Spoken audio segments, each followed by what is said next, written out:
أعوذ بالله من الشيطان الرجيم. بسم الله الرحمن الرحيم. وهذا كتاب أنزلناه مبارك فاتبعوه واتقوا لعلكم ترحمون. أن تقولوا إنما أنزل الكتاب على طائفتين من قبلنا وإن كنا عن دراستهم لغافلين. أو تقولوا لو أنا أنزل علينا الكتاب لكنا أهدى منهم فقد جاءكم بينة من ربكم وهدى ورحمة فمن أظلم ممن كذب بآيات الله وصدف عنها. سنجزي الذين يصدفون عن آياتنا سوء العذاب بما كانوا يصدفون. هل ينظرون إلا أن تأتيهم الملائكة أو يأتي ربك أو يأتي بعض آيات ربك. يوم يأتي بعض آيات ربك لا ينفع نفسا إيمانها لم تكن آمنت من قبل أو كسبت في إيمانها خيرا. قل انتظروا إنا منتظرون.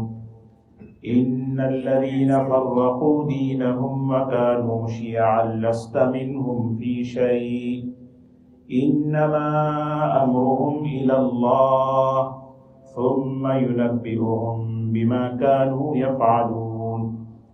من جاء بالحسنة فله 10 أمثالها ومن جاء بالسيئة فلا يجزى إلا مثلها وهم لا يظلمون. قل إنني هداني ربي إلى صراط مستقيم دينا قيما ملة إبراهيم حنيفا وما كان من المشركين. قل إن صلاتي ونسكي ومحياي ومماتي لله رب العالمين لا شريك له وبذلك أمرت وأنا أول المسلمين. قل أغير الله أبغي ربا وهو رب كل شيء ولا تكسب كل نفس إلا عليها ولا تزر وازرة وزر أخرى ثم إلى ربكم مرجعكم فينبئكم بما كنتم فيه تختلفون. وهو الذي جعلكم خلائف الأرض ورفع بعضكم فوق بعض درجات ليبلوكم فيما آتاكم إن ربك سريع العقاب وإنه لغفور رحيم. یہ سورہ انعام کا یہ آخری رکوع ہے.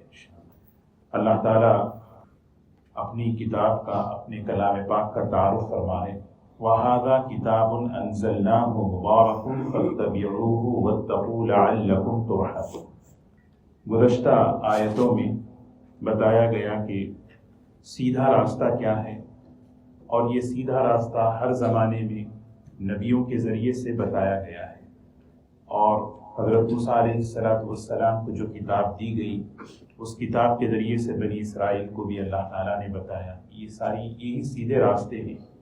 شرک نہیں کرنا، ماں باپ کی فرما برداری کرنا، قتل نہیں کرنا، یہ ساری باتیں جو 10 باتیں تھیں اس کو بیان کیا اور فرمایا کہ یہ جو تورات ہے اللہ تعالیٰ نے اس کو ہدایت کا، رحمت کا ذریعہ بنایا گیا ہے.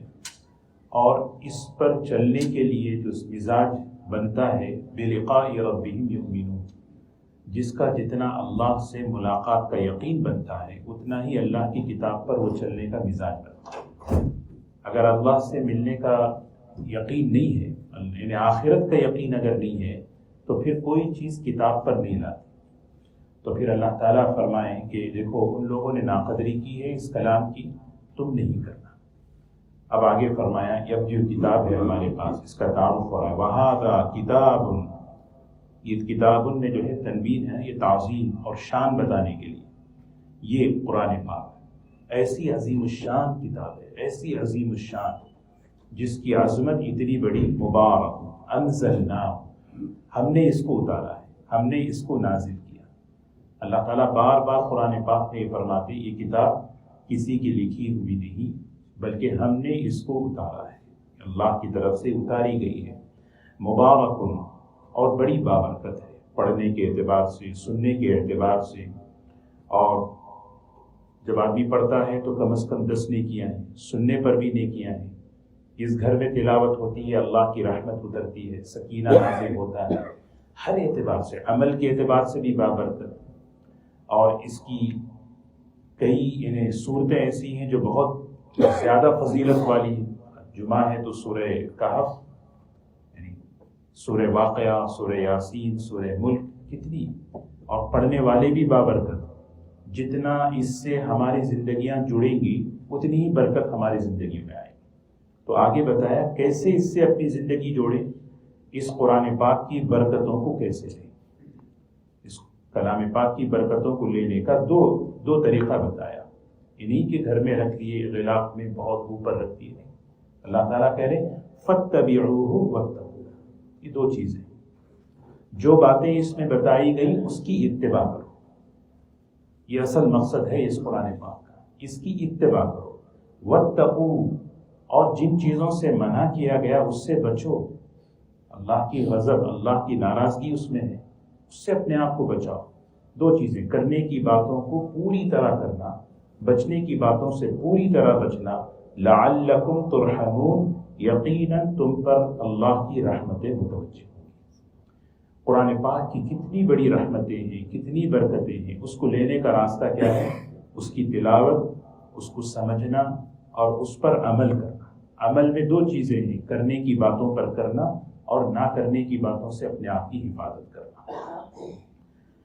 آگے جو ہے یہ قرآن پاک اللہ تعالیٰ نے جو ہے عربی زبان میں نازل فرمایا۔ پچھلی جو کتابیں تھیں، تورات جو ہے نا وہ عبرانی زبان میں تھی، اور جو انجیل ہے وہ سریانی زبان میں تھی۔ اللہ تبارک و تعالیٰ فرما رہے ہیں، دیکھیں اللہ تعالیٰ جو ہے اپنے بندوں پر بڑے مہربان ہیں۔ جب قرآن پاک نازل ہو رہا تھا، مشرکین عرب جو ہے نا سب سے پہلے وہ پہلی صف تھی، پہلا مخاطب تھے وہ۔ اگر کوئی عبرانی زبان میں اتارتے، کوئی اور زبان میں اتارتے، تو ان کے پاس جو ہے کچھ کہتے کہ ہمیں سمجھ میں نہیں آ رہی چیز۔ اب اللہ تعالیٰ جو ہے نا حجت قائم کر رہے ہیں، فرمایا ان تقولو، ہم نے یہ قرآن پاک کو عربی زبان میں برکت بنا کر، رحمت بنا کر اتارا ہے، کہیں تم یہ نہ کہہ سکو۔ یہ کب؟ حشر کے میدان میں، خاص طور پر مشرکین اور کوئی بھی انسان یہ بات کہہ نہ پائے، اس لیے ہم نے پہلے ہی اس کو کہہ دیا دیکھو یہ کتاب ہے، اس پر چلو، اس کی منع کی ہوئی چیزوں سے بچو۔ کیا؟ انما انزل الکتاب علی طائفتین من قبلنا، ہم سے پہلے 2 جماعتوں پر بھی کتاب اتاری گئی تھی۔ ہم سے پہلے 2 جماعتیں تھیں، یہود و نصارہ، ان پر بھی کتاب اتاری گئی تھی۔ وَإِن كُنَّا عَن دِرَاسَتِهِمْ لَغَافِلِينَ، ہم تو اس کو پڑھنے پڑھانے سے بے خبر تھے، ہمیں پتہ ہی نہیں تھا۔ کہیں تم یہ جملہ نہ کہو، اس لیے ہم نے قرآن پاک اتار دیا ہے۔ یہ سمجھ رہے؟ یہ بات ہے ہمارے لیے۔ اس میں کیا ہے؟ وَإِن كُنَّا عَن دِرَاسَتِهِمْ لَغَافِلِينَ، قرآن پاک دراسہ کہتے ہیں پڑھنا پڑھانا، پڑھنا پڑھانا، یہ ہماری ذمہ داری ہے۔ اس لیے حضور صلی اللہ علیہ وسلم فرماتے تم میں سب سے بہتر ہے وہ شخص جو قرآن پاک کو پڑھے اور پڑھائے۔ خیرکم من تعلم القرآن وعلمہ، سب سے بہترین انسان جو قرآن پاک کو پڑھتا ہے پڑھاتا ہے۔ ہم اس سے غافل نہیں ہونا، پڑھنا بھی ہے اور پڑھانے کا نظام کہ بچوں کو پڑھائیں، بچوں کو قرآن پاک سے جوڑیں۔ او تقولو، ہم نے یہ قرآن پاک اس لیے اتار دیا کہ کہیں تم یہ نہ کہو لو انا، دیکھیے دو قسم کے لوگ ہوتے ہیں۔ ایک وہ ہیں جو اللہ تعالیٰ قیامت کے دن پکڑتے نافرمان، ایک وہ لوگ ہیں جو قرآن پاک پر عمل کر کے اللہ تعالیٰ کی رضا، جنت کے اعلیٰ مقامات۔ حشر کے میدان میں جب تم ان لوگوں کو دیکھو گے، یہ لوگ ہیں قرآن پاک پر عمل کر کے، اس کی تعلیمات پر عمل کر کے کیسے اونچے اونچے درجات پر جا رہے ہیں، کیسی اچھی زندگی بنا کر آئے ہیں۔ اگر ہمیں پتہ چلتا ہم ان سے بہتر ہوتے، ہو سکتا نا یہ کہے ہمیں پتہ ہی نہیں قرآن پاک کیا ہے، اگر پتہ چلتا ان سے بہتر ہو کے ہم آتے. تو اللہ تعالیٰ فرما رہے ہیں ہم نے قرآن پاک اتارا اسی لیے کہ کہیں تم یہ نہ کہو لو انا انزل علینا الکتاب، اگر ہم پر بھی قرآن پاک کتاب اتاری جاتی لکنا اہدی منہم، ہم ان سے بھی اچھے ہدایت پر ہوتے. یہ جملہ ہے. اب اللہ تعالیٰ یہ دو باتیں کہنے کے بعد فرما رہے ہیں حجت قائم ہو گئی ہے، فقد جاءکم بینۃ من ربکم، اب تمہارے سامنے اللہ کا کلام ہے جو حجت ہے، دلیل ہے. اب وہ اللہ کا کلام تمہارے سامنے آیا ہے. اب تمہارے پاس قیامت کے دن کہنے کے لیے کوئی جملہ نہیں ہے. اگر ہمارے پاس بھی ہوتی تو ہم یہ کرتے، اچھا وہ زبان میں ہے تو اس لیے جو ہمیں سمجھ میں نہیں آیا. فقد جاءکم بینۃ من ربکم وہدی ورحمہ، یہ سراپا ہدایت ہے اور اللہ کی طرف سے رحمت ہے. فمن اظلم ممن کذب بآیات اللہ، اس سے بڑا ظالم کون ہو سکتا ہے جو اللہ کی آیتوں کو جھٹلائے. وصدف عنہا، صدفہ کے اصل لفظی ترجمہ ہے کترانا. کترانا سمجھتے ہیں نا، یعنی اللہ کے کلام سے، اللہ کی کتاب سے کترانا، ایسا بیہیویئر کرنا کہ مجھے اس سے کوئی زیادہ تعلق ہو. اعراض کرنا بھی ترجمہ ہے، جھٹلانا بھی ترجمہ ہے. تو یہ تینوں چیزیں، اس سے بڑا ظالم کون ہو سکتا ہے جو اللہ کے کلام سے کترائے، اعراض کرے، جھٹلائے. اللہ کا کلام تو تعلق بنانے کی چیز ہے، طلب کی چیز ہے. مجھے طلب، اعراض کے مقابلے میں طلب ہے، جھٹلانے کے مقابلے میں سچائی ہے، کترانے کے مقابلے میں شوق، اس سے آدمی دل لگانے کی چیز ہے اللہ کا کلام. جو ٹھیک ہے دنیا میں آدمی کترا رہا ہے، اعراض کر رہا ہے، جھٹلا رہا ہے.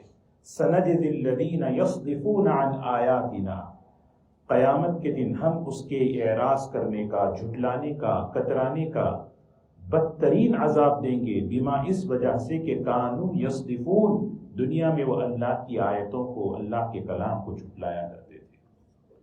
اللہ تعالیٰ جو ہے قرآن پاک کو بہت بڑی نعمت کے طور پر، رحمت کے طور پر، برکت کے طور پر اللہ نے ہم سب کو یہ کلام عطا فرمایا. اس کی روشنی میں اپنی زندگی کے اندھیروں کو ختم کرنا، اس کی روشنی میں اپنی زندگی کو چلانا، پوری زندگی. کیونکہ زندگی مختصر ہے، اللہ تعالیٰ وہی فرما رہے ہیں زندگی مختصر ہے، اس کی روشنی میں اگر تمہاری زندگی چلے گی تو تم کامیاب بنو گے. اب اتنا سب کچھ سمجھانے کے بعد کس چیز کا انتظار ہے؟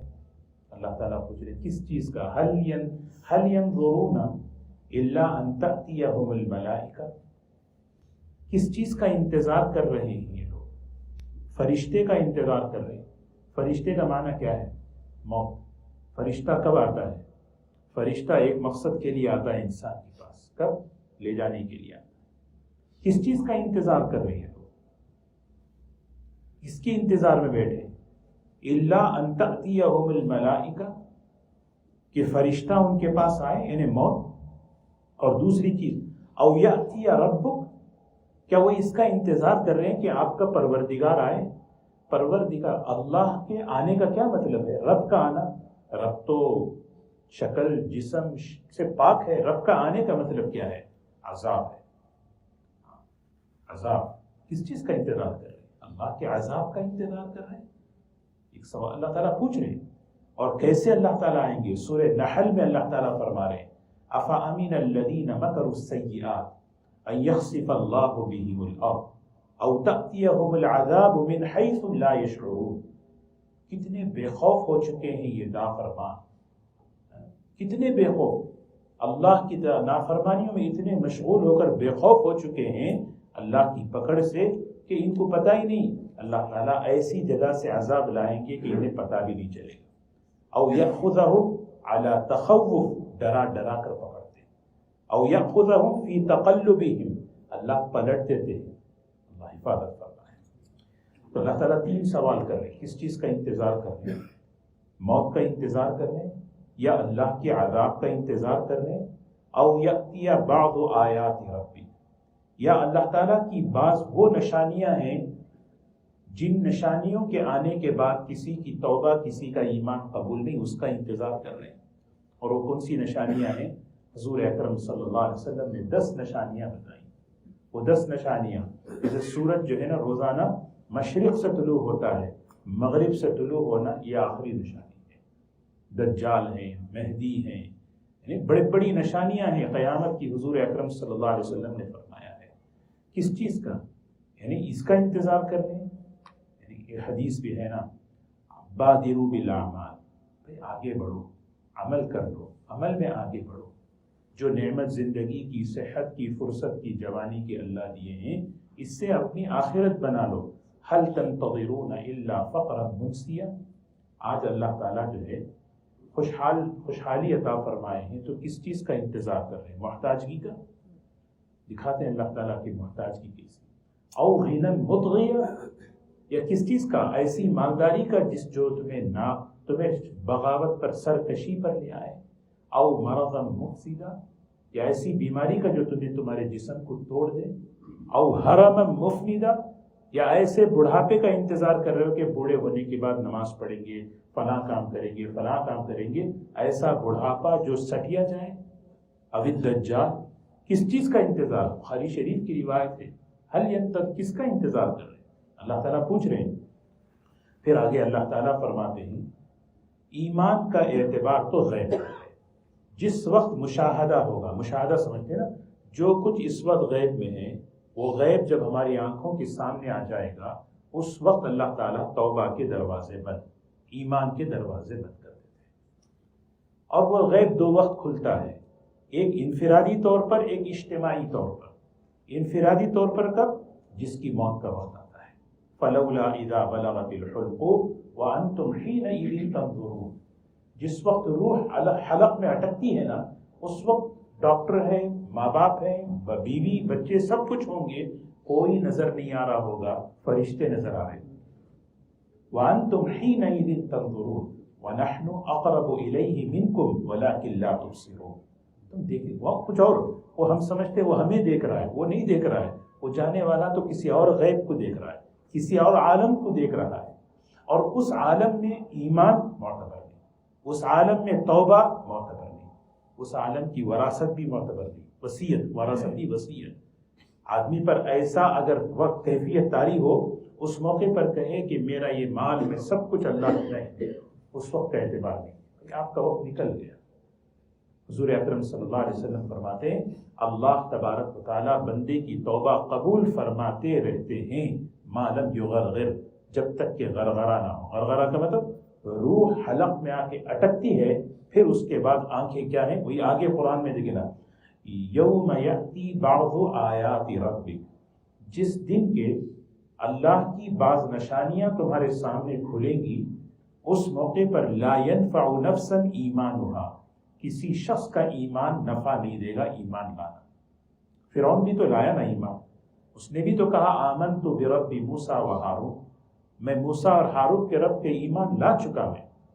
اللہ تعالیٰ فرما رہے الآن وقد عصیت قبل وکنت من المفسدین، اب الآن اب لا رہا ہے، دیکھ کر اللہ کے عذاب کو دیکھ کر ایمان لا رہا ہے۔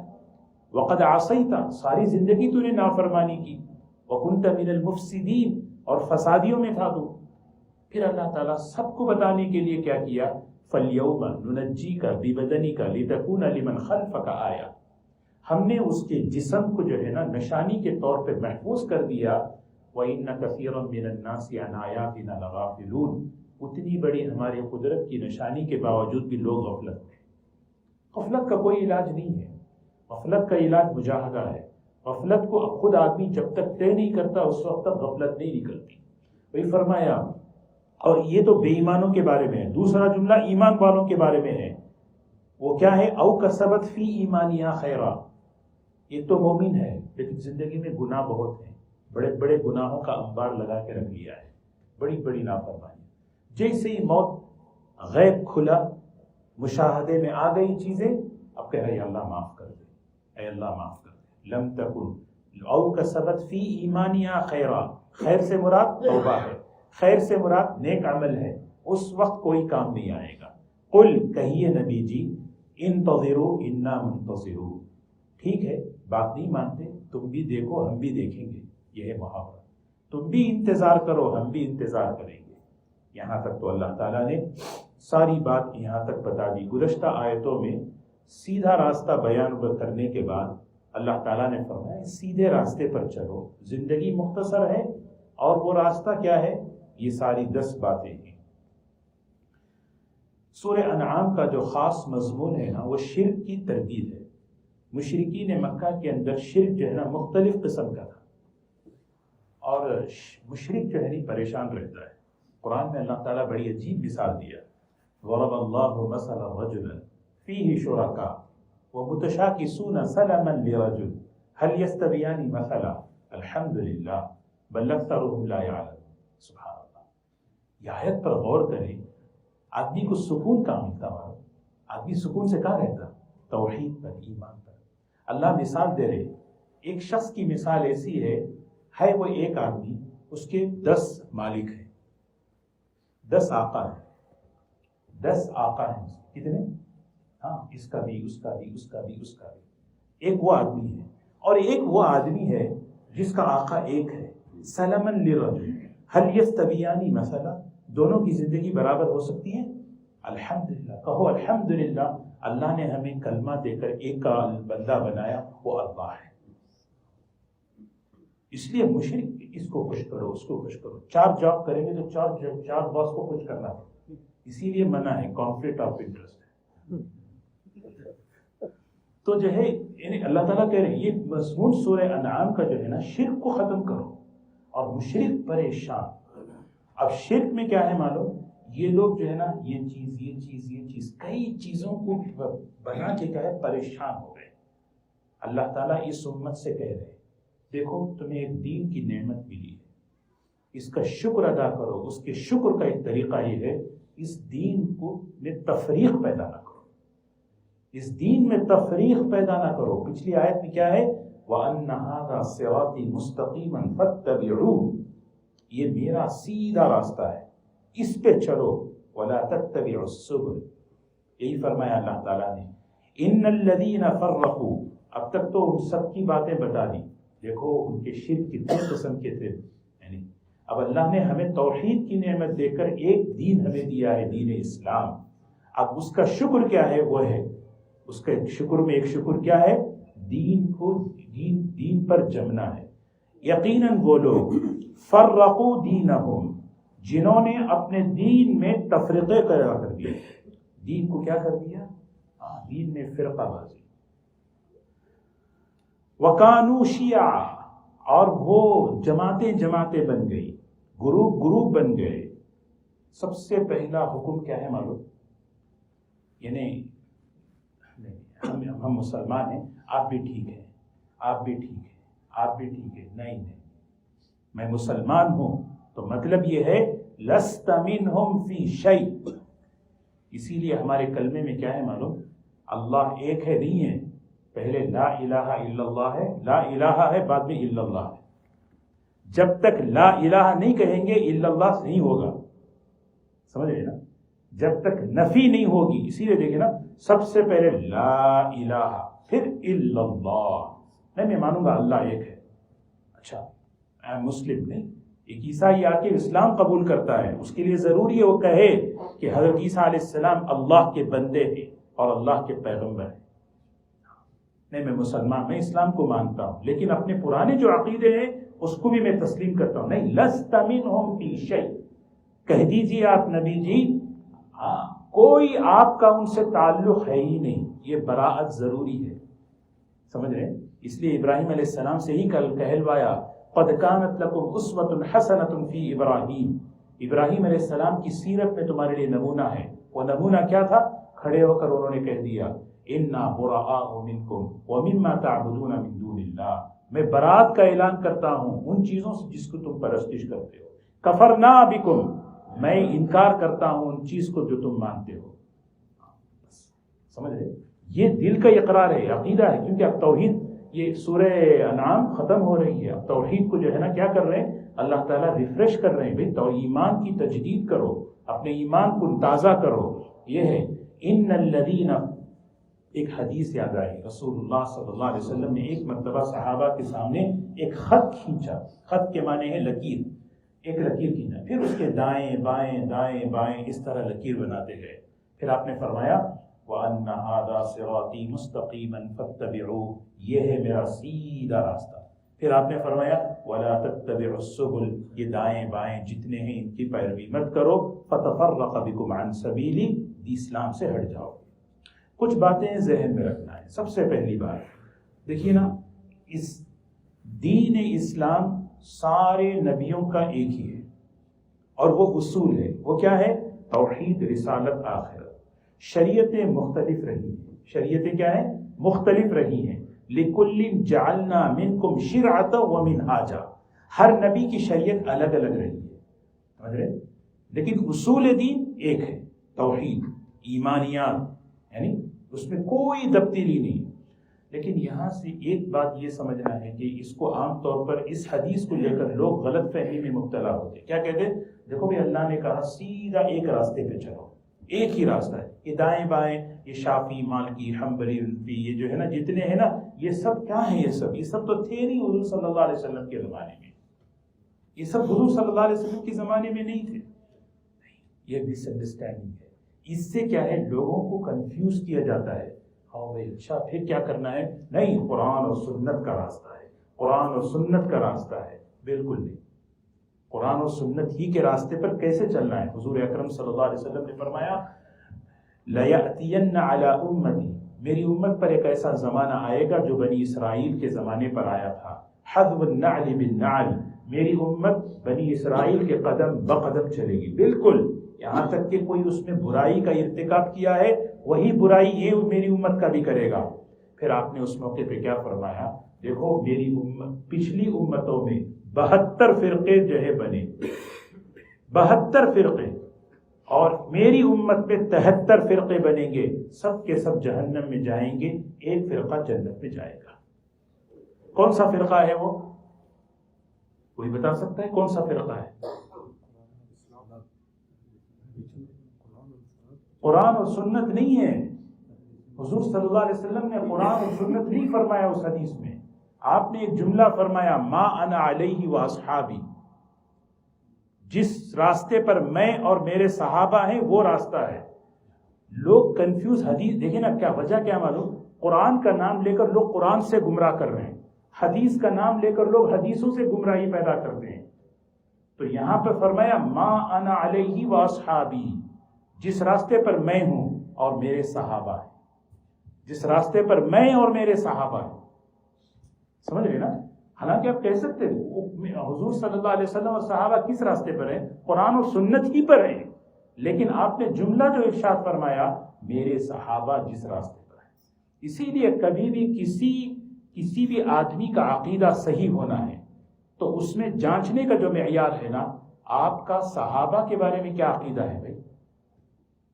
یہ کسوٹی ہے، کسوٹی سمجھتے نا، سونا پرکھنے کی جو ہے کوئی چیز ہوتی ہے، آدمی جو ہے نا اپنا عقیدہ پرکھنا ہے تو پرکھے کہ میرا صحابہ کے بارے میں کیا ہے۔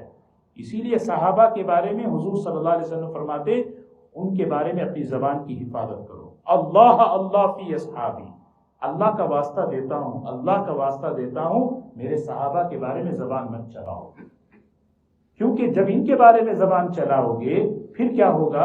پھر جو ہے نا وہ جو الصحابہ کلہم عدول، یہ کسوٹی ہیں ہمارے اور حضور صلی اللہ علیہ وسلم کے درمیان، ایک واسطہ ہے صحابہ دین کا۔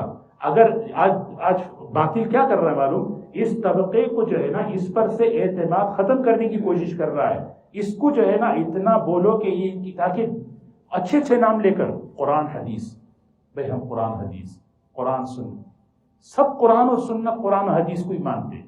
امام ابو حنیفہ رحمۃ اللہ علیہ کوئی نئی شریعت نہیں لائے، امام مالک رحمۃ اللہ علیہ کوئی نیا دین نہیں لائے، امام شافعی رحمۃ اللہ علیہ کوئی نئی چیز نہیں لائے، حضرت یہ وہی قرآن اور سنت ہی پر لے کر آئے۔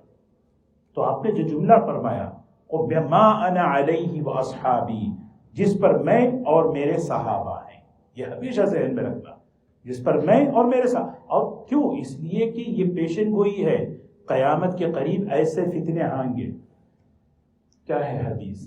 ایک زمانہ ایسا آئے گا،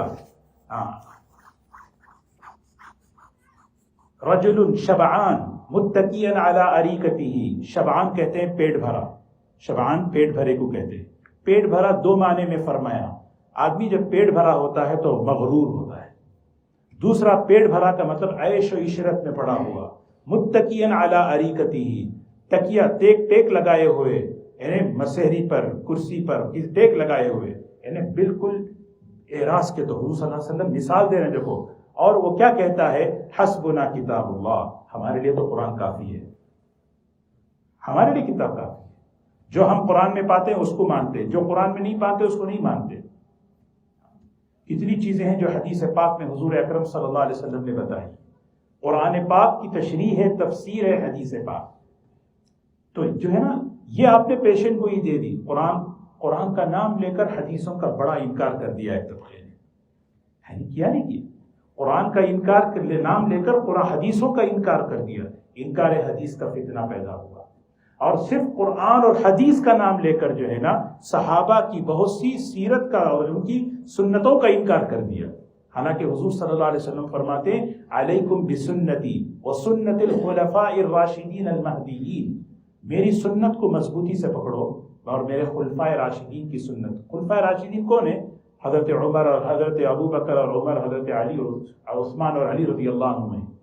حضور صلی اللہ علیہ وسلم نے ٹرسٹ کیا ان پر، اعتماد کیا ان پر، کیوں؟ یہ اللہ نے آپ کی زبان مبارک سے نکلوایا، کیونکہ یہ جو آپ کے بعد سے لے کر حضرت یہ جو 30 سالہ جو دور ہے اس میں کچھ ایسی چیزیں آنے والی ہیں، یہ اللہ تعالیٰ ان خلفاء راشدین کے ذریعے سے امت میں لائیں گے، اور پھر وہ چیز کو مانو کہ نہیں ہم اس کو نہیں مانتے، ہم قرآن اور حدیث کو مانتے ہیں، سمجھ رہے ہیں؟ یہ ہے۔ اچھا، دوسری بات، یہ جو اصول دین میں فرقے یہ حرام ہے، دین کے اصول میں، عقائد میں، اصول میں بدعت کیوں حرام ہے؟ بدعت کیوں گمراہی ہے؟ بدعت اسی لیے گمراہی ہے کہ وہ دین میں ایک نئی چیز دین سمجھ کر ایجاد کر رہا ہے، دین میں ایڈ کر رہا ہے۔ حضور اکرم صلی اللہ علیہ وسلم نے فرمایا یہ گمراہی ہے، اور یہ گمراہی جہنم میں لے جاتی ہے۔ تو بدعت ہے نا، اسی لیے بدعات سے بچنا۔ بدعت کیا ہے؟ لیکن جو اختلافات ائمہ مجتہدین کے ہیں، ائمہ مجتہدین کے جو اختلافات ہیں، دیکھیں نا، ایک مثال ہے بخاری شریف کے اندر ایک واقعہ ہے، حضور صلی اللہ علیہ وسلم نے صحابہ کی ایک جماعت سے فرمایا لا یصلین احدکم، تم میں سے کوئی شخص عصر کی نماز نہ پڑھے مگر بنو قریظہ پہنچ کے پڑھے۔ صحابہ کی جماعت نکلی اور نکل کر سفر کرتے کرتے کرتے ہوا یہ سورج ڈوب رہا ہے، تو صحابہ نے کہا عصر کا ٹائم ہو رہا ہے، دو گروپ وہیں پہ ہو گئے۔ ایک گروپ کہنے لگا کہ نہیں ہم عصر پڑھیں گے، قضا نہیں کریں گے، دوسرا کہا نہیں ہم جو ہے نا وہیں جا کے پڑھیں گے، سورج ڈوب جائے مغرب بھی آ جائے۔ تو ہوا کیا؟ اختلاف ہو رہا ہے نماز میں۔ حضور اکرم صلی اللہ علیہ وسلم انہوں نے دونوں نے یہ کام کیا، حضور صلی اللہ علیہ وسلم کے سامنے یہ عمل آیا، واپس آئے، کارگزاری سنائی کہ یہ جماعت نے عصر ٹائم وہاں پڑھ لی اور یہ جو ہے نا مغرب میں جا کے سورج ڈوبنے کے بعد عصر پڑھی۔ آپ نے فرمایا دونوں صحیح ہیں، دونوں صحیح ہیں۔ یہ آپ کے زمانے میں جو ہے نا یہ رائے کے اختلاف، یہ چیزیں جو ہے نا یہ تفریق دین نہیں ہے۔ تو ائمہ مجتہدین کے درمیان جو رائے میں اختلاف ہے وہ قرآن اور حدیث کی روشنی میں ہو رہا ہے، سنت کی روشنی میں ہو رہا ہے۔ یہ اختلاف کو رحمت بولتے ہیں، اس اختلاف کو تفریق نہیں کہتے۔ تو عام طور پر لوگ اس چیز کو لے کر وہاں چسپاں کرتے ہیں، کہتے ہیں کہ بھئی کہ آپ دیکھیں نا، تیمم کا بھی ہے، تیمم کی روایت، یعنی حضور صلی اللہ علیہ وسلم ایک صحابی کو جو ہے نا کیا ہو گیا، یعنی ایک وضو کی ضرورت پیش آئی، پانی نہیں تھا، انہوں نے تیمم کر لیے، دو ساتھی تھے، تیمم کر لیے، نماز پڑھ لیے۔ ابھی نماز کا وقت تھا تو پانی مل گیا، تو دوسرے ساتھی نے کہا پانی مل گیا، میں وضو کر کے دوبارہ پڑھ رہا ہوں۔ انہوں نے کہا کیوں پڑھ رہے ہیں؟ جب ایک مرتبہ پڑھ لیے تو ہو گیا ہے، ایک مرتبہ پڑھ لیے ہو گیا، پانی کیوں؟ نہیں ابھی ٹائم ہے، میں وضو کر کے پڑھ رہا ہوں۔ ٹھیک ہے، آپ کی مرضی ہے، پڑھ لو۔ یہ انہوں نے وضو کیا دوبارہ، پھر دوبارہ نماز دہرائی، اور یہ دونوں حضور صلی اللہ علیہ وسلم کے پاس آ کر بیٹھے۔ آپ نے کیا فرمایا؟ جس آدمی نے تیمم کر کے نماز پڑھی اور پھر دوبارہ نماز نہیں دہرائی، آپ نے فرمایا اصبت السنہ، تم نے سنت کو فالو کیا۔ اور جس آدمی نے جس صحابی نے وضو کیا پھر دوبارہ نماز پڑھی، آپ نے ان سے فرمایا تم کو ڈبل اجر ہے، تم کو ڈبل اجر ہے، تم نے اجتہاد کیا۔ یہ ائمہ مجتہدین جو ہے نا اس طرح قرآن اور سنت سے اجتہاد کرتے ہیں، ان کو اس پر ثواب ملتا ہے، وہ اختلاف رحمت ہے۔ پھر بات لمبی ہو گئی، یہ ایک ذہن میں رکھنا کہ تفریق دین سے مراد وہ مسئلے نہیں ہے جو فقہا کے ائمہ مجتہدین کے اقوال ہیں، یہاں مراد وہ ہیں جو اصول دین میں ہیں۔ جیسے ایمانیات میں اختلاف ہو رہا ہے، قبر کے بارے میں، اصول دین میں اختلاف ہو رہا ہے، یہ چیزیں ہیں۔ ان الذین فرقوا دینہم وکانوا شیعا لست منہم فی شیء انما امرهم الی اللہ، معاملہ اللہ کے حوالے کرو۔ ثم ينبئهم بما كانوا يفعلون، وہ تمہیں بتائے گا جو کچھ تم کر کے آئے ہو۔ من جاء بالحسنہ فلہ عشر امثالها ومن جاء بالسیئۃ فلا یجزى الا مثلها وهم لا یظلمون۔ آج کل یہی نکال کے سامنے سے من جاء، اللہ تعالیٰ اپنا فضل اپنا عدل بتا رہے۔ دیکھو دنیا میں دو ہی چیزیں ہیں، ساری دنیا جو چل رہی ہے یا تو اللہ کا فضل ہے یا تو اللہ کا عدل ہے، ظلم نہیں ہے، ظلم نہیں ہے۔ کہیں بھی کچھ بھی ہو رہا ہو، آسمانی آفتیں آ رہی ہیں، کہیں ظلم نہیں۔ وما ربک بظلام للعبید، اللہ اپنے بندوں پر ظالم نہیں۔ کیوں ہو رہا ہے یہ اس کی حکمت ہے، وہ جانتا ہے بہتر۔ لیکن ہر چیز، اب فضل اور عدل دونوں اس آیتوں کو جمع کر رہے ہیں۔ میرا فضل پہلے سنیے، اللہ فرمائے من جاء بالحسنہ، جاء بالحسنہ، عربی میں جاء کہتے ہیں، جاء کے معنی آنا، ذہبہ کے معنی جانا۔ عربی میں بڑا عجیب ہے، جب جاء با کے صلہ کے ساتھ آتا ہے معنی بدل جاتا ہے، ذہبہ با کے ساتھ آئے جانا نہیں ہے، لے جانا۔ جانے اور لے جانے میں فرق ہے نا، ایک ذہبہ گیا، وہ ذہبہ با کے ساتھ آ رہا ہے، کسی کو اٹھا کے لے گیا۔ اللہ تعالیٰ فرما رہے من جاء بالحسنہ، کیا مطلب؟ جو نیکی لے کر آئے، نیکی کرے نہیں، کرنے کے بعد اس کی حفاظت کرے، اس کو سیف کرے، کیونکہ بہت سی چیزیں گڑبڑ ہو سکتی ہیں اس نیکی کو برباد کرنے۔ آدمی لا تبطلوا صدقاتکم بالمن والاذی، اللہ کہہ رہے ہیں کہ دیکھو صدقے کو ضائع مت کرو، احسان جتا کر۔ ایک آدمی اچھا عمل کر دیا لیکن احسان، بہت اچھا عمل کیا، کرتا رہا کرتا رہا کرتا رہا، آخر میں اس نے احسان جتا کہ اس کو وہ جاء بالحسنہ نہیں ہوا، وہ سوچ رہا ہے کہ میں نے یہ کیا ہے، لیکن اس نے اپنے کسی چیز سے جو ہے نا کیا کر دیا، اس عمل کو جو ہے نا ضائع کر دیا، ریاکاری کے ذریعے، احسان جتانے کے ذریعے، کسی بھی۔ بلکہ اللہ حفاظت فرمائے، شرک اور کفر اتنا خطرناک عمل ہے، حضور صلی اللہ علیہ وسلم سے خطاب کر کے اللہ فرما رہے ہیں ان تحبط اعمالکم وانتم لا تشعرون، لئن اشرکت لیحبطن عملک۔ نبی جی اگر آپ سے شرک ہو جائے، آپ سے تو شرک لامحال ہے، لیکن ہمیں کہہ رہے ہیں آپ سے شرک ہو جائے، لئن اشرکت لیحبطن عملک، آپ کے عمل کو ہم ضائع کر دیں گے، وَلَتَكُونَنَّ مِنَ الْخَاسِرِينَ، آپ گھاٹے والوں میں سے ہو جائیں گے۔ اصل میں ہمیں نصیحت کر رہے ہیں۔ تو من جاء بالحسنہ، جو نیکی ایک لے کر آئے، ایک، اللہ کتنے بڑے قدردان، فضل دے کے فلہ عشر امثالها، کم از کم 10، 70، 700، واللہ یضاعف لمن یشاء، یہ فضل ہے۔ اب اللہ تعالیٰ کا عدل دیکھیے، من جاء بالسیئہ، جو لائے برائی، وہاں پہ برائی کر لیا لیکن توبہ کر لیا تو اریز ہو گیا، معافی مانگ لیا تو ختم ہو گیا، لیکن اگر توبہ نہیں کیا، اس برائی کو وہاں لے کے چلا گیا، اب اس پہ اللہ تعالیٰ کیا کہہ رہے ہیں، فلا یجزا الا مثلہا، ڈبل نہیں کریں گے، ٹرپل نہیں کریں گے، 10 گنا نہیں کریں گے، جتنا کیا اتنا ہی اسے بدلہ دیں گے، وہم لا یظلمون، ذرا برابر بھی اس پہ زیادتی نہیں ہوگی۔ قل اننی ہدانی ربی الی صراط مستقیم، کہیے بے شک میرے پروردگار نے میرے لیے رہبری کی، راستہ بتایا، الی صراط مستقیم، سیدھے راستے کا، دینن قیما، دینن ایسا دین، قیما، قیمن کا معنی دیکھیں نا، قیمن کہتے ہیں جس کی جڑیں مضبوط ہیں۔ اللہ نے، ہم دیکھیں مشرک کی جڑیں مضبوط نہیں ہیں، مشرک کے پاس کوئی دلیل نہیں ہے، وہ دلیلوں کے بغیر وہ چیز کھڑی ہوئی ہے۔ جتنے بھی باطل مذاہب ہیں دنیا میں، ان کی بیس نہیں ہے۔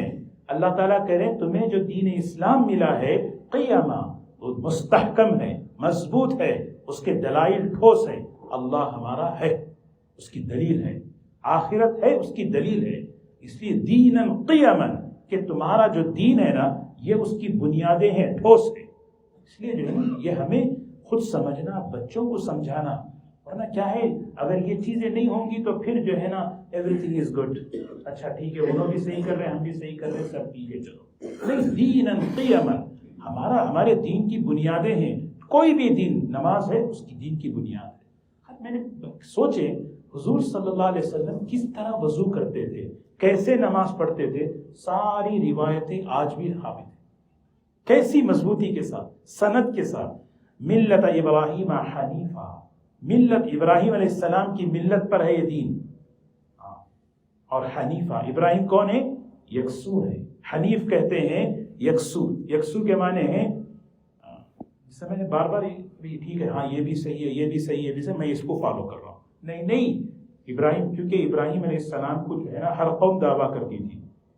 مشرکین کہتے تھے ابراہیم ہمارے ہیں, یہودی کہتے تھے ابراہیم ہمارے ہیں, عیسائی کہتے تھے ابراہیم ہمارے ہیں. تو اللہ تعالیٰ نے صاف فرمایا ما کان ابراہیم یہودیا ولا نصرانیا ولکن کان حنیفا مسلما وما کان من المشرکین. تم تینوں کا دعویٰ رد ہے. وہ حنیف تھے, وہ یکسو تھے, ان سب چیزوں سے بالکل بیزار اور حنیف تھے. وما کان من المشرکین قل ان صلاتي ونسكي ومحياي ومماتي لله رب العالمين لا شريك له وبذلك امرت وانا اول المسلمين. سبحان اللہ. کہیے نبی جی میری نماز, میری قربانی, میری زندگی, میرا مرنا اللہ کے لیے ہے جو رب العالمین ہے, کوئی اس کے ساتھ شریک نہیں, اسی کا مجھے حکم دیا گیا اور میں سب سے پہلے فرما بردار ہوں.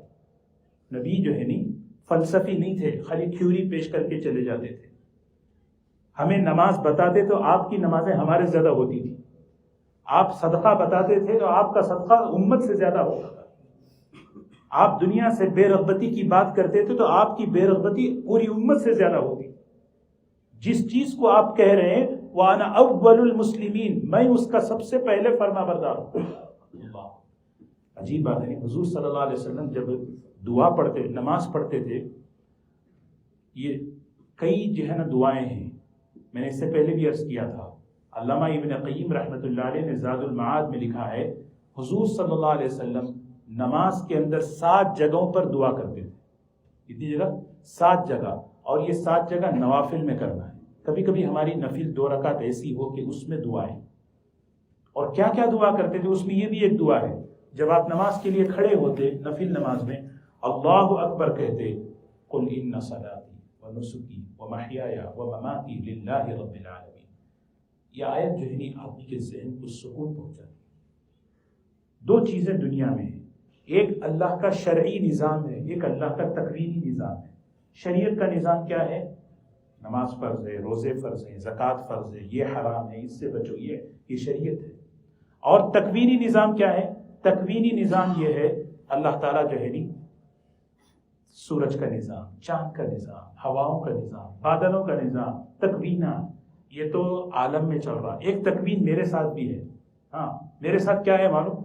میرے اس وقت جو ہے نا ہر انسان کے ساتھ, کسی کے ساتھ کوئی پریشانی چل رہی, کسی کے ساتھ کوئی معاملہ چل رہا, کسی کے ساتھ کوئی چیز آزمائش چل رہی. یہ تکوینی نظام. تکوین کسے کہتے ہیں؟ اس کے اختیار میں کچھ نہیں ہے. ساری غیر اختیاری چیزیں ہیں, ساری غیر اختیاری چیزیں. موٹا ہونا اس کے اختیار میں نہیں, دبلا ہونا اس کے اختیار میں نہیں, گورا ہونا اس کے اختیار میں نہیں, کالا ہونا اس کے اختیار میں نہیں, عالم ہونا اس کے اختیار میں نہیں, جاہل ہونا اس کے اختیار میں نہیں, بڑا ٹاپ لیول پہ عہدے پہ جانا اس کے اختیار میں نہیں. تکوینیات اللہ تعالیٰ اس کا رزق, عزت, صحت اللہ اس کے لیے ایک الگ طے کر دیے, اور ایک کے لیے اللہ بیماری, پریشانی, کسی کے لیے یہ الگ طے کر دیے. آدمی سوچے قل ان صلاتی ونسکی, یہ شریعت کی عبادت ہے. اے اللہ میری نماز, میری قربانی سے مراد میری مالی عبادت ہے. محیایا و مماتی, میری زندگی اور میری موت.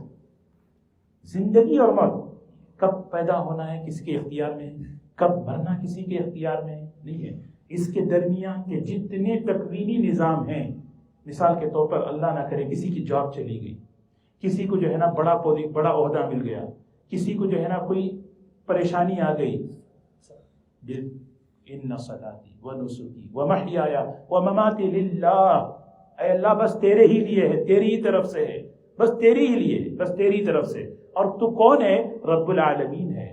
جو بھی کر رہا ہے ربوبیت کی وجہ سے کر رہا ہے. ربوبیت کے معنی میری تربیت کے لیے ہو رہے ہیں، میری تربیت کے لیے. سارے عالم کو تو پال رہا ہے، تو میرے ساتھ جو تکوینی حالات آ رہے ہیں وہ اصل میں میری تربیت ہے، سمجھ رہے؟ میری تربیت ہے. اس وقت مالی اعتبار سے میں فائنینشلی اعتبار سے پریشان ہوں، یہ میری تربیت ہے. اس وقت کوئی اور مسئلے میں ہوں، یہ میری تربیت ہے. اور اس کو دور کرنے کے لیے لا شریک الہ، تیرے سوا کوئی شریک نہیں، تو ہی دور کر سکتا ہے. زندگی اور موت تو ہی دینے والا اور اس کو دور کرنے والا تو ہی ہے. وَبِذَلِكَ أُمِرْتُ وَأَنَا أَوَّلُ الْمُسْلِمِينَ، اسی کا مجھے حکم دیا گیا اور میں پہلا مسلمان ہوں. کبھی کبھی یہ دعا بھی پڑھ لینا چاہیے. کئی دعائیں ہیں سیرت میں، زاد المعاد میں وہ ایک چیپٹر ہے، اس میں پوری وہ دعائیں لکھی ہوئی ہیں. قُلْ أَغَيْرَ اللَّهِ أَبْغِي رَبًّا وَهُوَ رَبُّ كُلِّ شَيْءٍ. ایک آپشن مشرکین مکہ کی طرف سے آیا حضور صلی اللہ علیہ وسلم. کیا دیکھیے کیا بول رہے ہیں؟ وَلْنَحْمِلْ خَطَايَاكُمْ اتَّبِعُوا سَبِيلَنَا وَلْنَحْمِلْ خَطَايَاكُمْ. آگے کہہ رہے ہیں دیکھیے ہمارے دین کو بھی آپ تھوڑا فالو کر لیں. اس کے وجہ سے جو شرک کفر آئے گا نا آپ پر، وَلْنَحْمِلْ خَطَايَاكُمْ، وہ سارا گناہ ہم اٹھا لیں گے، لیکن آپ ایک کام کریں ہمارے ساتھ مل کر جائیں. قرآن کی آیت پڑھ رہا ہوں میں، اتبعوا سبیلنا ولنحمل خطایاکم. آپ جو ہے نا ہم شرک کر رہے ہیں، اس میں آپ بھی ساتھ ہو جائیں. اچھا اس سے گناہ ہوگا کوئی برابر نہیں، ہم اس گناہ کو سنبھال لیں گے، ہمارے اوپر آئے گا. یہ ہے اس کا جواب اللہ یہاں دے رہے ہیں. قل، اس بات پر آپ کہیے نبی ان سے، اغیر اللہ ابغی ربا، اللہ کے علاوہ میں تلاش کروں کسی اور کو رب. وَهُوَ رَبُّ كُلِّ شَيْءٍ، ہر چیز کا رب وہ ہے، ہر چیز کا پروردگار وہ ہے. وَلَا تَكْسِبُ كُلُّ نَفْسٍ إِلَّا عَلَيْهَا، جو برائی انسان کرتا ہے اس کا وبال اسی پر ہے. جو برائی انسان کرتا ہے اس کا وبال اسی پر ہے. وَلَا تَزِرُ وَازِرَةٌ وِزْرَ أُخْرَى، وَلَا تَزِرُ وَازِرَةٌ وِزْرَ أُخْرَى. قیامت کے دن کوئی کسی کا بوجھ اٹھانے والا نہیں، ہر آدمی اپنا گناہ کا بوجھ اٹھا کے لے جائے گا، ہر آدمی اپنا گناہ کا بوجھ اٹھا کے لے جائے گا. وَلَا تَزِرُ وَازِرَةٌ وِزْرَ. ایک واقعہ یاد آیا، ایک بہت بڑے بزرگ ہمارے اکابر حضرت شیخ الہند رحمۃ اللہ علیہ قرآن پڑھ رہے تھے. قرآن میں یہ آیت آ گئی. دیکھیے قرآن میں جو ہے نا ایک کیا مطلب ہے، کوئی کسی کا گناہ نہیں اٹھائے گا. ایک جگہ ہے حدیثوں میں بھی ہے، کوئی انسان جو ہے اگر خیر کا کام کرے تو جتنے اس کے پیچھے چلیں گے اس کو ثواب ملے گا. کوئی آدمی برائی کرے اور جتنے برائی کریں گے اس کو اس کا وبال ملے گا. وہ سوچیں کہ گناہ نہیں اٹھائے گا کوئی آدمی، کیا مطلب ہے، سمجھ میں نہیں آیا. تو راتوں رات عشاء کے بعد پڑھ رہے تھے، سیدھا گنگو، دیوبند سے گنگو پیدل چلے. عجیب علم کی طلب تھی ہمارے اکابر میں. ایسا نہیں کہ کل چلیں پرسوں، راتوں رات سفر کر کے حضرت گنگوئی رشید احمد گنگوئی رحمۃ اللہ علیہ کے پاس. تہجد کا وقت تھا، پہنچے حضرت وہاں تہجد کے لیے وضو کر رہے تھے. دیکھا حضرت شیخ الہند محمود حسن رحمۃ اللہ علیہ آئے ہیں. پوچھا کیا بات ہے؟ فرمایا ایک پڑھ رہا تھا، ایک اشکال آ گیا، ایک ڈاؤٹ آ گیا. کیا ہے؟ دیکھیے نا کبھی بھی جو ہے نہیں علم علماء سے. ابھی گزشتہ جو ہے ہم ایک رکوع یہاں پڑھے، ہمارے ایک ساتھی نے ایک سوال کیا،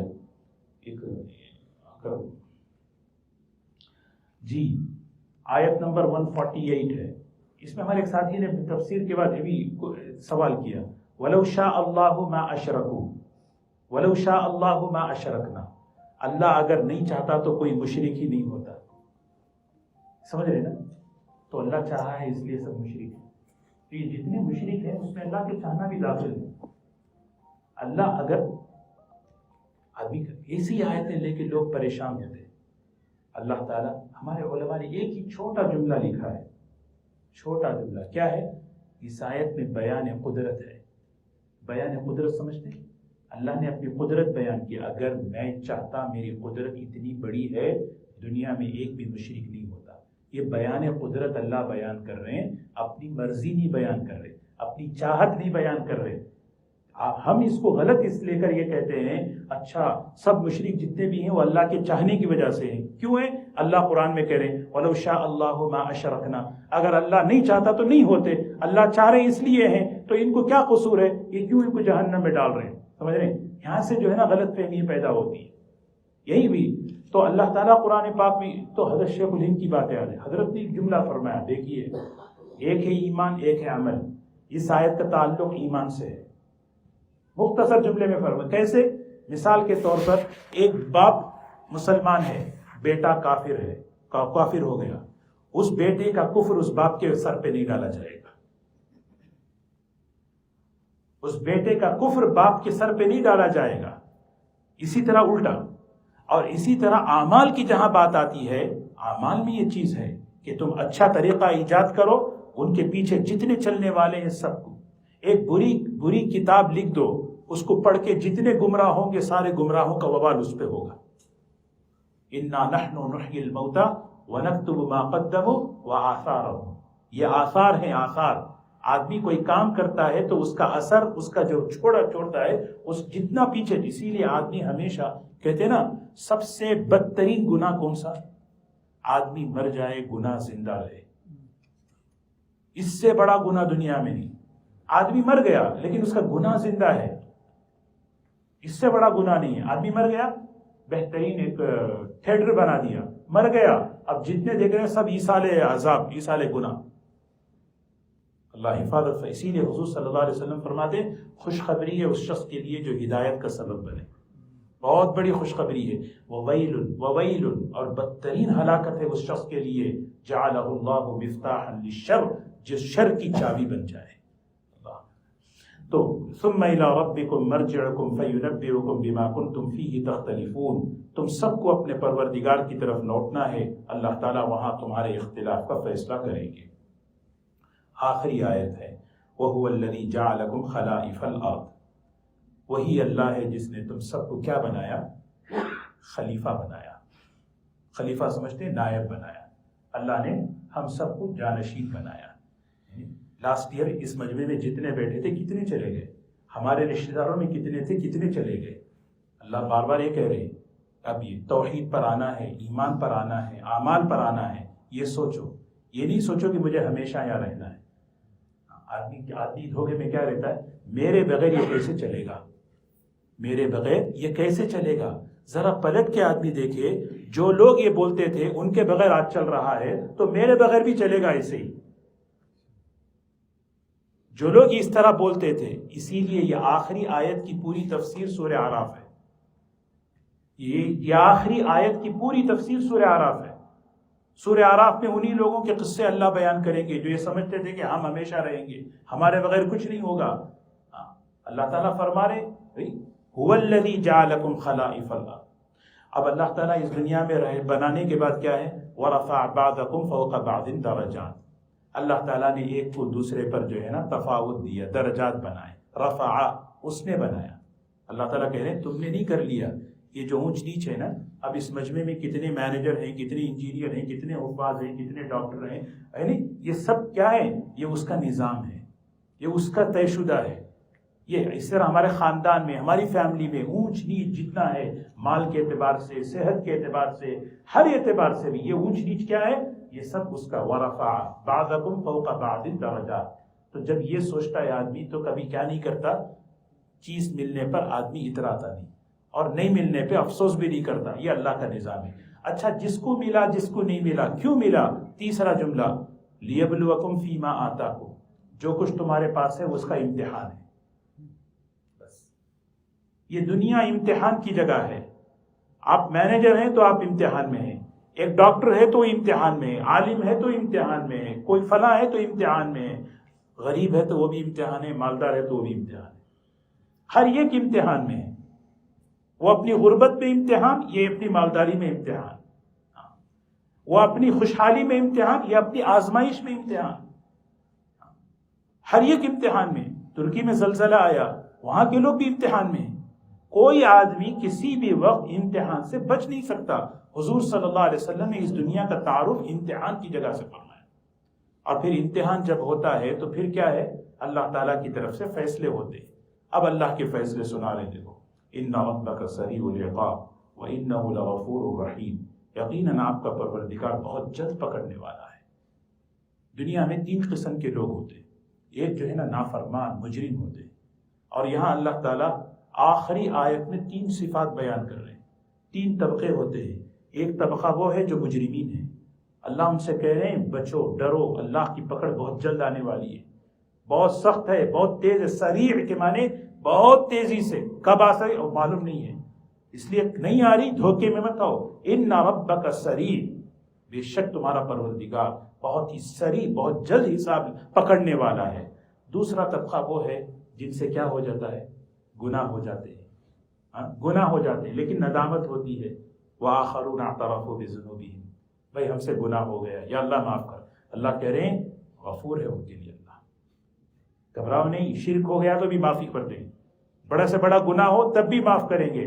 اور تیسرا طبقہ صالحین کا ہے، اللہ والوں کا ہے، نیک اعمال کا ہے، جن کی اکثریت نیکیوں میں گزرتی ہے، خیر کے کاموں میں گزرتی ہے، اکثریت ہو جاتے ہیں چھوٹے موٹے، کون نہیں ہے بولے جن سے گناہ نہ ہو، ان کے لیے اللہ فرما رہے ہیں ہمیشہ اللہ کی رحمت پر نظر رکھو، اپنے عمل پر نظر مت رکھو، اس لیے کہ تمہارا پروردگار رحیم ہے، وہ اپنی رحمت سے تمہیں نجات دے گا۔ ان ربک سریع العقاب وانہ لغفور رحیم۔ سورہ انعام شروع ہوئی تھی الحمد سے اور ختم ہو رہی ہے اللہ کی صفت غفاریت اور اللہ کی صفت رحمت سے۔ اللہ تعالیٰ ان مضامین پر ہمیں عمل کی توفیق نصیب فرمائے۔ جیسے شروع میں بات عرض کی گئی، اس سورت کا مقصد کیا تھا؟ ایمان مفصل ہے، ایمان مفصل ہے، تفصیلی ایمان، یہ ایمان مفصل ہے، جو ایمان اللہ ہمیں دیا اس کو تفصیل سے سکھایا گیا اس کے اندر کہ اپنے ایمان کو کن کن چیزوں سے بچانا ہے۔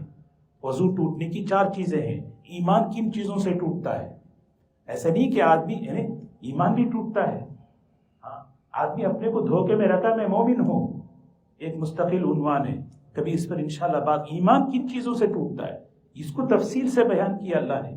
ایسا نہیں کہ آدمی جو ہے اپنے کو سمجھے میں مومن ہوں، کل قیامت کے دن وہ کسی اور لائن میں کھڑا ہو، اس لیے اپنے ایمان کی حفاظت ہو۔ اللہ ہم سب کی حفاظت فرمائے، اللہ ایمان کامل نصیب فرمائے، اللہ تعالیٰ ایمان پر استقامت نصیب فرمائے، اللہ ایمان پر ہمیں خاتمہ عطا فرمائے۔ یہ وہ عظیم الشان صورت ہے، جب یہ صورت اتری حدیث میں آتا ہے 70,000 فرشتے اس صورت کو لے کر آئے۔ یہ وہ صورت ہے جو بیک وقت ایک ساتھ اتری ہے، کوئی اس میں نہیں، ایک ساتھ حدیث میں آتا ہے 70,000 فرشتے۔ حضرت علی رضی اللہ تعالیٰ عنہ فرماتے ہیں اس صورت کی اتنی بڑی برکت ہے، پوری صورت ایک مرتبہ پڑھ کر کسی کے لیے شفا کی دعا کریں اللہ اسے شفا دے دے۔ ایمان کی باتیں ہیں اس میں۔ سبحان اللہ بحمدہ، سبحانک اللہم وبحمدک، نشہد ان لا الہ الا انت، نستغفرک ونتوب الیک۔ اللهم نور قلوبنا بالقرآن وزين أخلاقنا بالقرآن ونجنا من النار بالقرآن وادخلنا الجنة بالقرآن رب اغفر وارحم وأنت خير الراحمين برحمتك يا أرحم الراحمين۔